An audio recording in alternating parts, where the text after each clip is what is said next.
Why it is imperative as a human being to learn self-defense. In this video, I'm going to talk real quickly about why it's of utmost importance to learn self-defense. If not for you, for the person beside you, for your loved one, for your friend. Why so many people, they feel like they don't need to learn it, or they feel like doing Taekwondo is good enough. No, it's not. I'll be talking about that in this video. And lastly, real quick, if you want to learn actual self-defense that's tried and that's tested, that I've done and that the people I train have done in real life, then go in the link in the description of this video. Click the description, you're going to find a link to my $10 course. Anyone can afford it, and I made it to help people like you, individuals that want and need to learn self-defense. So let's get into the video. Self-defense is one of those things where everyone agrees it's important. Everyone agrees this might be important, need to know. But yet so many people don't take it serious enough to actually learn it. And this is a skill that is so important in nowadays environment especially. But since the history of our race, the human race, we've always fought each other. We've always had to fight. In self-defense, knowing how to protect yourself, and more importantly, how to protect your loved ones, your friends, your families, is of utmost importance, because there are bad and evil people in this world. I mean, and it's a shame, but it's the truth. If you don't know how to actually stop these threats and defend yourself, you're not doing yourself a disservice, but you're doing your friend that you're with a disservice. You're doing your spouse a disservice. So especially as a guy, you need to be actually learning real self-defense. Now, what is real self-defense? Self-defense is not just boxing, it's not just MMA, it's not just kickboxing. It's learning the skill to actually protect yourself in real life. That's the difference between boxing and self-defense. Self-defense is, yes, it's martial arts, but it's learning it and understanding it in a guise where you're able to protect yourself in realistic environments and realistic scenarios. Because I'll tell you right now, most all fights do not start with, are you ready? Are you ready? Both hands up, let's fight. That's not how most fights start, and you need to understand that. That's not reality. Reality is that the guy's going to be in your face, close to you, arguing, yelling, trying to scare you, being mad, intimidating. He's going to be in your face, and then from there, he's going to do something that you're not going to know what he's going to do, but you better have an answer to give back and to do something when he does something. That's the whole difference. That it's not, self-defense is not both people ready, both guys have their hands up, we agreed to a fair fight, no dirty tactics at all. You ready? Okay, you know I'm a boxer, I know you're a kickboxer, we're ready, okay, now go. That's not what self-defense is. Self-defense is you're walking by yourself, you're walking with your friends and family, and someone tries to mug you, tries to pick a fight with you, tries to start trouble. In that scenario, if someone walks up to me and starts to try to cause trouble, if I just hit him in the face with a boxing cross, that's illegal. That's assault. That's bad. You can't do that. So it's learning how to navigate actually disarming threats in real life and how to actually protect yourself in real life, especially unarmed, because most things it will be unarmed, right? Of course, people get robbed and all that stuff, but most cases it's going to be the guy's unarmed, you're unarmed, how to deal with that. And I'll talk about some ways how to do that and some of the mindset you should have. The first thing is the importance of not wanting to fight in the street. That's so important, not to want to ever get in a fight in the street, because you don't know what's going to happen. That's the reality of self-defense. In the cage, in the boxing ring, you know the guy's a boxer. You know he has a stance. We're going to fight fair. We have gloves on, this and that. In real life, you don't know the guy. You don't know who this guy is. It's random. So this guy could be trained, could not be trained. He could have a knife, he could have a gun, he could have a bat, he could have brass knuckles, he could have a taser. He could be a state boxer. He could be a state wrestler. He could be an Olympic athlete. You don't know any of this stuff. He's a random person. So now it's different. If you were going to fight a random person you never met, and you don't know if he has weapons or not, but you know you're going to have to fight him in 30 minutes, how would that influence your training, knowing that you don't know anything about this guy? Now it's different. Now if you just train boxing, per se, that's not going to help you if he has a weapon. It's not going to help you if he sucker punches you. It's not going to help you if he has 200 pounds on you. That's the point. You learn the reality of fighting, the reality of combat, and you start to train as according. So that's why when I train guys and whatnot, it's always from the guise of this is a random guy. He comes up to you, what to do. So I'll give you some tips in this tutorial right now. Whenever you're dealing with anybody weird, crazy, emotional, upset, always talk with your hands. I'm a firefighter, been a firefighter for 4 years, worked on scenes, I've seen crazy stuff, whatever. I've dealt with hundreds of crazy patients, abusive patients, aggressive patients, whatever, and had to use this stuff. And the problem is that most all first responders, firefighters, EMS don't have a clue what to do when they have an aggressive person. And I've seen this so many times. They'll have a patient that's 6'2", aggressive, yelling at the guy, and the first responders will have their hands in their pocket, trying to talk to him. Sir, calm down. Sir, relax. We're trying to take care of you. They don't know self-defense. This is not. They don't have any training in this because this is a technique. You always have your hands out. You always have your hands in front of you on your center when talking to an aggressive person. So notice I'm talking to you like this. I don't look like I'm going to fight you. I don't look like I'm going to hit you, right? That's the point. When you're with someone aggressive, when I teach this stuff, you know, again, go on my course if you want. It's only $10. I always teach from the guys bigger than you, stronger than you, and aggressive, because it's the worst case scenario. Any technique can work on a 50-pound-year-old girl. Yeah, okay, cool. I'm training and doing stuff that actually works against bigger, stronger guys, and that's what I teach, because you don't know what you're going to come across. So in real life, when the guy's aggressive, whatever, that's the first thing. The first line of defense is be aware. Be aware on your P's and Q's, head on a swivel. Never be out in your public, on your phone, listening to music. You can't hear anything you can't see.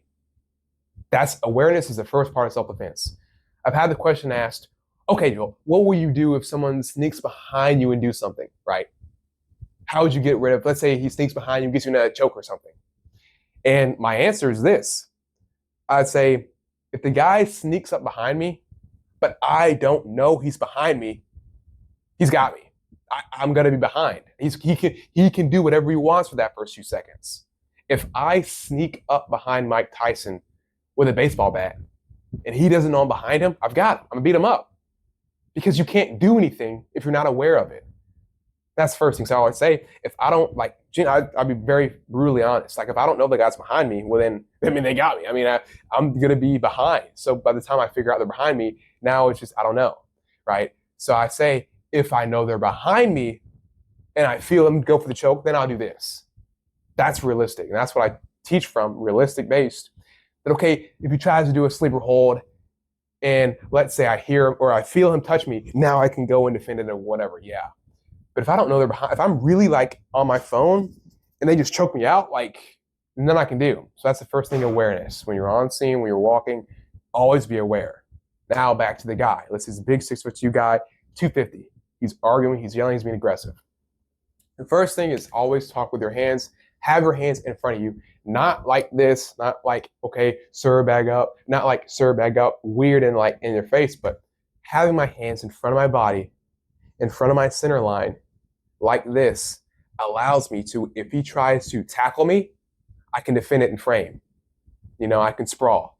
If he swings, I can frame. I can defend. If he grabs, I can push. My hands are in the fight. So just like they teach cops are good at this opposite. They know what they're doing. But like they teach cops, you know, a lot of times if you're fighting or shooting, you want your gun in the fight. You want to be in the fight. You want your gun in the fight. So if I had a gun, if I'm a cop, I don't want my gun in my holster. If I need to use it or if I might need to use it, I want it up, ready in the fight, ready to break shots. Same thing with your hands. Your hands are your weapon in this case. Your hands are your first line of defense. That's why boxing is so good, because it teaches you your hands are the fastest attack you can really do as a human. Is your hands. You know, that bam, you already hit the guy because your hands are quick, they're ready, they're accessible, and you have a little bit of reach. So therefore, I want my hands in front to be able to defend or attack if I need to. So that's the first thing of talking with your hands. This should be done with anybody that's weird, aggressive, making threats, just to have that. So if they do something, and let's say you don't have any training at all, at least now your hands are in the way you can try to block, try to do something. That's better than nothing. he has a knife and you try to grab it, but at least he cut your arm and not your stomach and not your neck. That's the first thing. So I talk with your hands, blah, blah. This way, if he does something which has to hit, I want to intercept him. Big principle of Jeet Kune Do.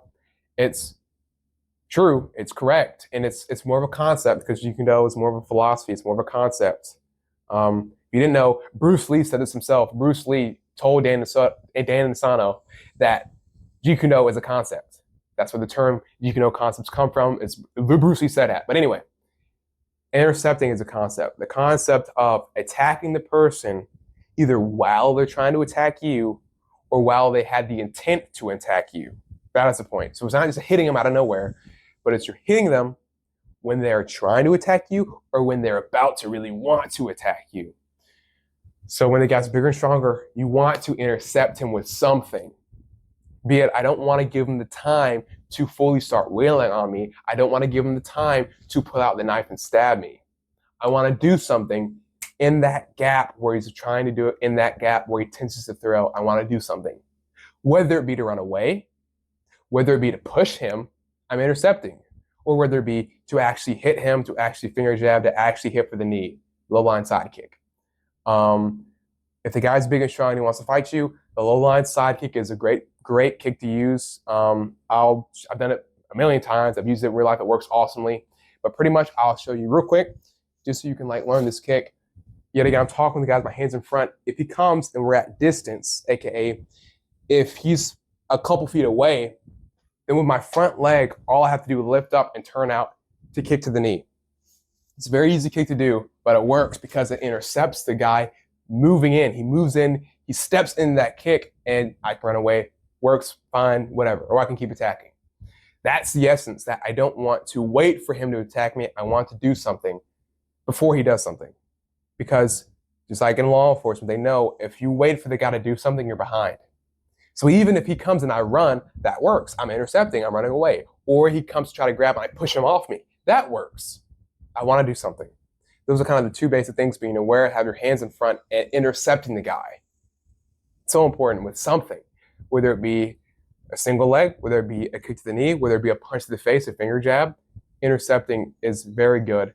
And I talk about a lot in my course, but learning these type of things are imperative because you understand how humans operate and how aggressors and bad guys think.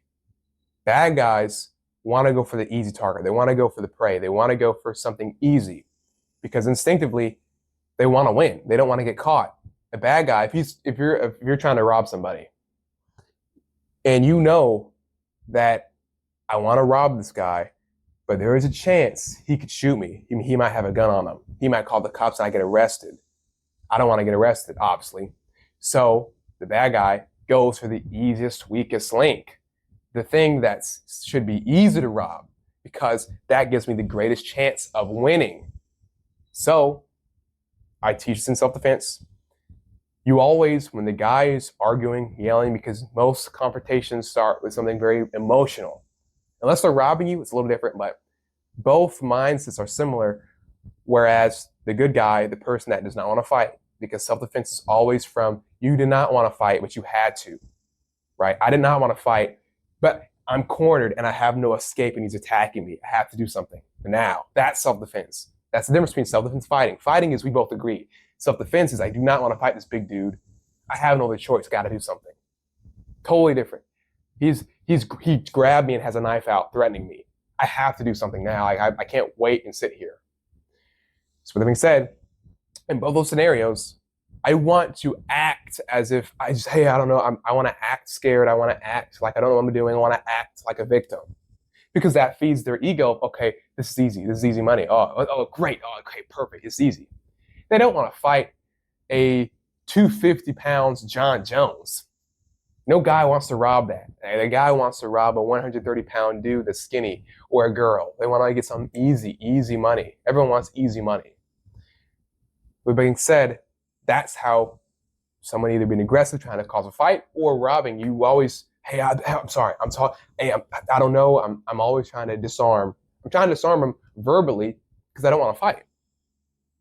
But if I do have to do something, I've given him zero sign that I'm about to hit him, I'm about to hurt him, I'm about to take him out. So that it'll literally look like, bam, the fight's over, he's on the ground, and I get to run away. That's what it looks like in real life. That's what a good martial artist, that's the difference between most of you martial artists and the advanced martial artists that I've worked with. Guys like Mr. G, guys like Bruce Lee students, guys like Bruce Lee himself.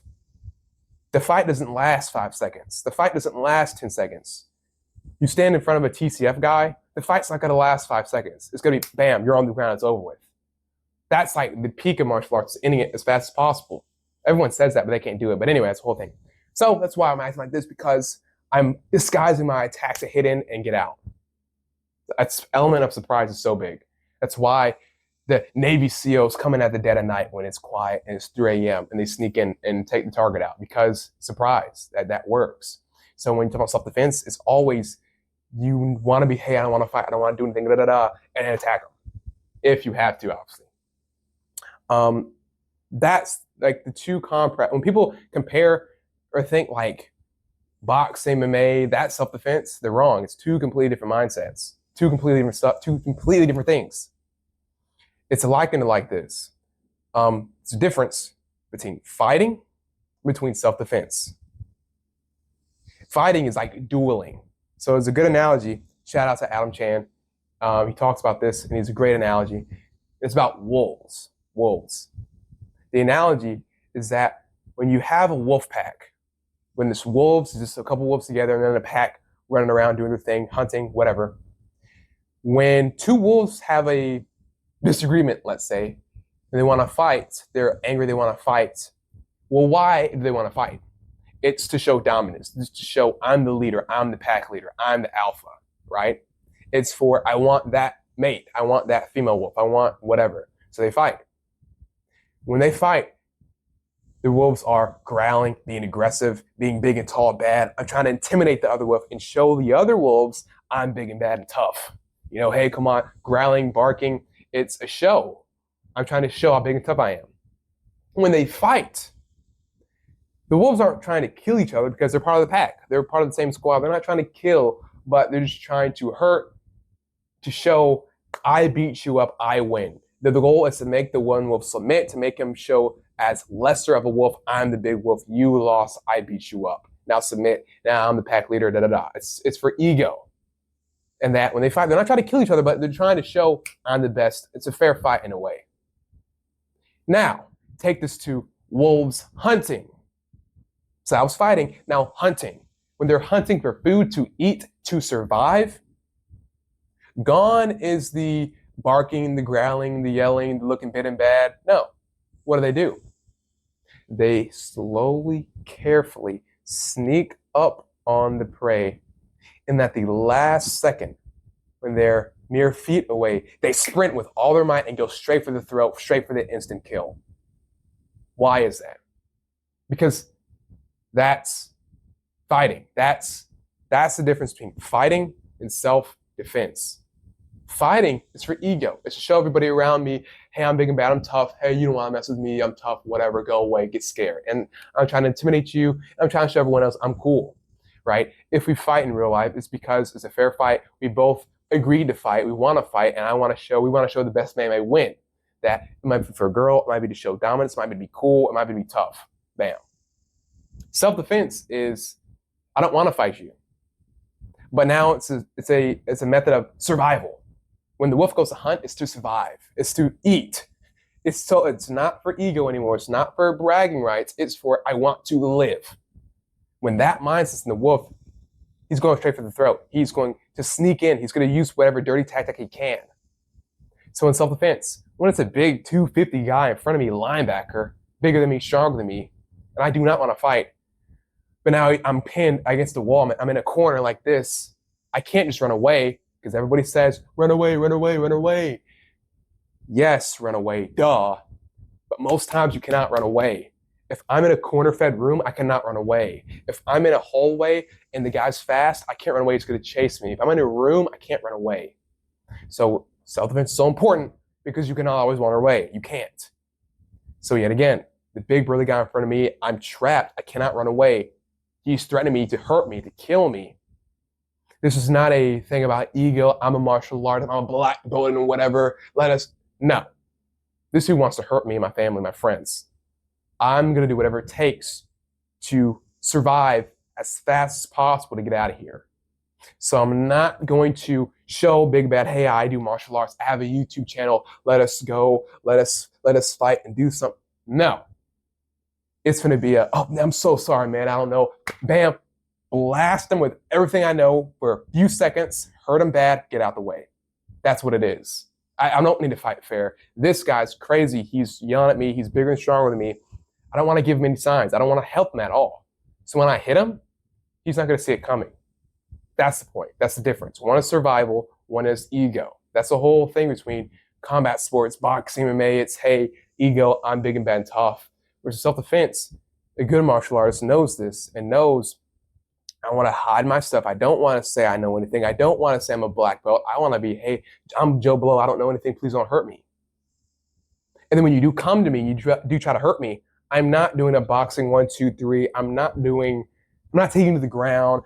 I'm hitting you with the best techniques I know to incapacitate you or maim you as fast as possible. Because this is no longer about ego. This is about survival. I am hitting the eyes or knees or throat first, fast and hard. And that's going to end the fight right there. But if it doesn't, I'm going to still follow up. When I hit the guy, I'm not doing once and run away or see what he's doing. I'm not going to say jab. I'm running over him with attacks, vicious attacks, hard to the throat, to the eyes, face, and knockout, and then I'm running away. Because it's for survival. That's why self-defense is so important, because you understand what it takes to survive. And more importantly, what if you're with somebody? That's the biggest thing. Guys will say, well, like, I'm a peace-loving guy. I don't want to do anything. I'm a nice guy. And cool, I try to be a good guy too. I understand. But if I'm with my spouse and they're targeting my spouse, there is no nice guy that I have to protect. I have to help. If I'm with my friend, I have to help. That's what a good friend would do. I'm protecting. I'm helping. There is no excuse about it.